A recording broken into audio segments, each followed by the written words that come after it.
तो hello guys, कैसे हैं आप सभी लोग। चलिए आज के वीडियो में हम लोग देखेंगे कि दो घात बहुपदों के मूल यानी क्वाड्रेटिक पॉलिनोमियल देखेंगे हम लोग। चलिए शुरू करते हैं। तो हम लोग जैसे जानते हैं आप सभी लोग कि पहले हम लोग मानेंगे, क्या मानेंगे, एक द्विघात समीकरण हम मानेंगे। द्विघात समीकरण का व्यापक रूप जो होता है वो हम देखेंगे, जैसे कि द्विघात समीकरण क्या होता है, ax² + bx + c = 0। लेकिन यहाँ पे हम देखेंगे कि हम लोग क्या पढ़ रहे हैं, द्विघात बहुपदों का मूल। तो ax² bx + c = 0, तो ये क्या हो गई, द्विघात समीकरण हो गया।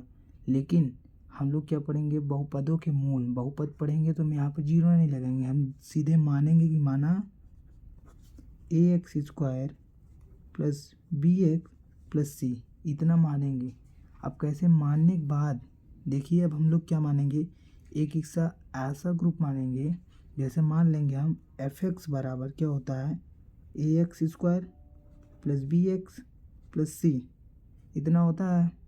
हम ये क्या माने, एक द्विघात समीकरण माने। अब हम क्या करेंगे, अब मान लेंगे जैसे ये द्विघात समीकरण है, इनके दो मूल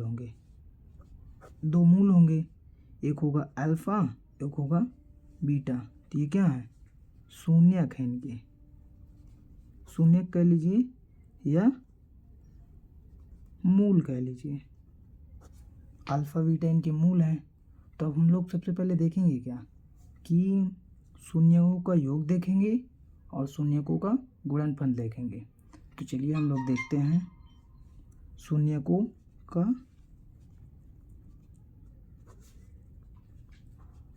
योग। शून्यकों का योग क्या होता है, अल्फा प्लस बीटा। अब अल्फा प्लस बीटा जानते क्या होता है, माइनस का b/a। अब b क्या है, अब हम लोग यहाँ पे पूरा लिखेंगे, b क्या है, -x का गुणांक। क्या ये x का गुणांक है, और a क्या है हमारा, बटे लगाएंगे, a क्या है हमारा, x² का गुणांक। ये हो गया शून्यकों का योग।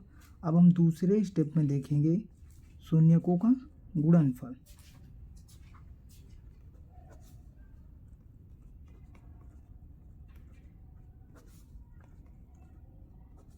शून्यकों का गुणनफल देखेंगे, क्या देखेंगे, अल्फा इंटू बीटा, ये क्या होता है, c/a होता है। अब c हमारा क्या है, c हमारा है अचर पद, और a हमारा क्या है, x² का गुणांक। अब हम लोग ये तो देख लिए।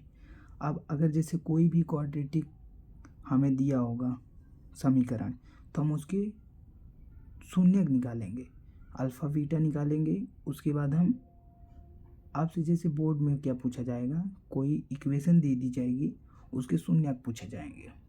अब एक और होता है इसमें, एक क्या होता है, एक होता है कि जैसे यदि हम मान लेंगे अल्फा बीटा किसी एक द्विघात बहुपद का क्या है, शून्यक है, तब अब चलिए हम द्विघात समीकरण कैसे ज्ञात करते हैं उसको हम लोग देखेंगे। तो मान लेंगे यदि अल्फा एंड बीटा किसी द्विघात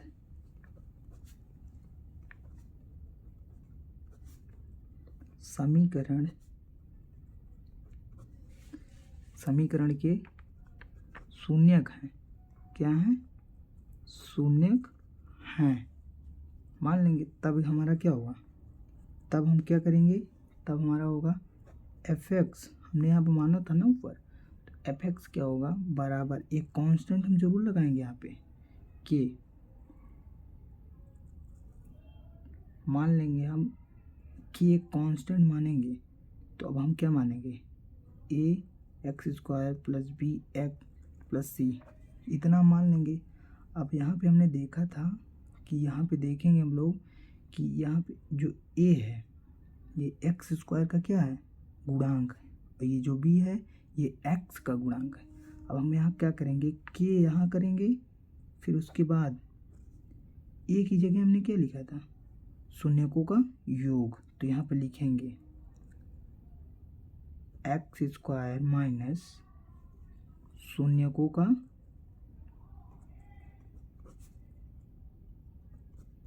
योग, क्या लिखेंगे हम, शून्यकों का योग इंटू एक्स, इतना लिखेंगे हम लोग। फिर लिखेंगे, फिर प्लस लिखेंगे, फिर क्या करेंगे, शून्यकों का, आप लोग को दिखाई दे, शून्यकों का गुणनफल, इतना हमने लिख लिया। अब हम लोग क्या करेंगे, इतना तो हमने लिख लिया। अब इसको हम जो शून्यकों का योग लिखे के हमने क्या मिला, अल्फा प्लस बीटा लिखे थे, इसी तरह हम इक्वेशन बना लेंगे X square minus alpha plus beta into X plus शून्यकों का गुणनफल क्या था, अल्फा इंटू बीटा, यही होती है हमारी समीकरण। कोई शून्यक दिए रहेंगे उनका समीकरण हम इसी तरह निकालते हैं। आप लोगों ने समझ गए होंगे, तो जैसा कि मैं आपको सब बता दिया हूँ। तो अगर वीडियो पसंद आई होगी तो ज़रूर like and subscribe and share ज़रूर करेंगे। अब मैं इसकी अगली वाली वीडियो में आपको इसी से रिलेटेड क्वेश्चन कराऊंगा। धन्यवाद।